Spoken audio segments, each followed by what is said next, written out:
Hello everyone, my name's Maddie Hodge. I am an occupational therapy student working under Miss Tara Prater, an occupational therapist. So today I'm going to show you guys some activities that can really work on engaging your student and getting them to work on their fine motor skills as well as their grasp and really just following directions and finishing a task.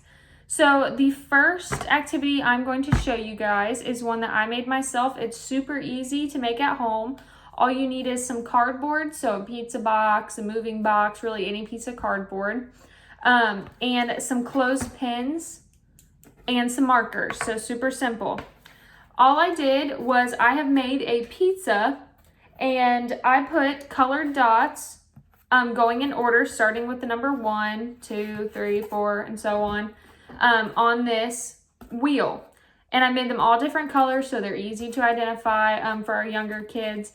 And then what I like to do is I keep all of the clothespins in the bag here. And then just have your student kind of reach in, pull one out, and on each clothespin you can see I've written a number on there. This might be backwards for you guys, but the number 7 is written on this clothespin.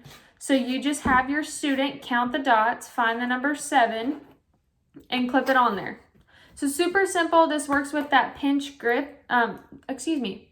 grasp. And to open and close that clothespin, clip it on there.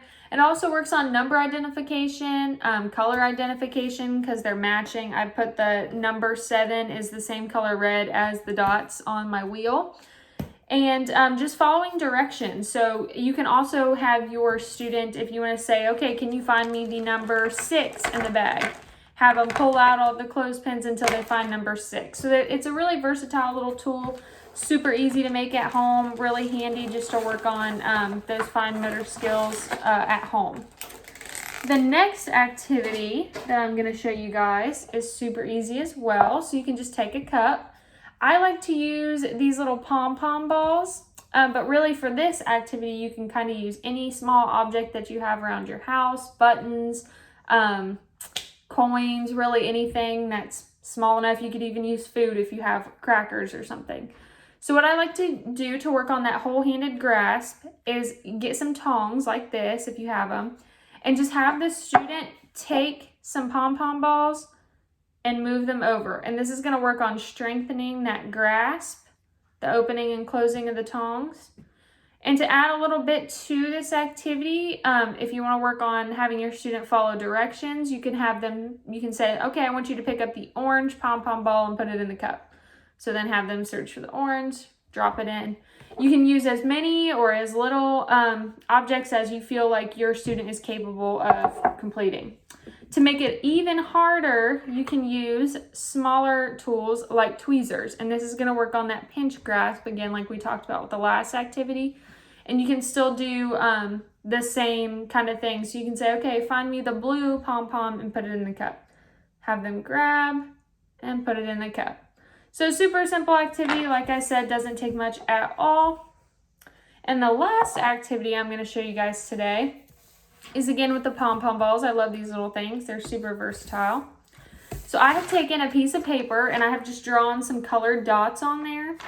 So what I'm going to do is I am going to, if I was working with a student, I would have them take some glue. So this glue is really good too because we want our kids to work on their grip strength. And as we know, it takes a little bit of strength to squeeze some glue out of a bottle. So what I would do is I would have the student, I would say, okay, I want you to put me a little bit of glue on the blue dot. So I would have my student squeeze a little bit of glue on the blue dot. And then I would say, okay, place the blue pom-pom on the blue dot. And so they can either just use their fingers. Again, if you wanted to work a little bit more on that pinch strength, you can have them use the tweezers as well, put it on there, glue it, go through as many colors as you have. I just pulled out a couple, made a couple different colored dots on there, and do that. And then by the time you're done, you will have a beautiful piece of artwork for your student to hang up in their room or wherever on the fridge. So yeah, these are just a couple activities that can help work on fine motor skills, some grasp strengthening, and just overall following directions and finishing a task. So thanks for joining me, and I'll see you guys soon.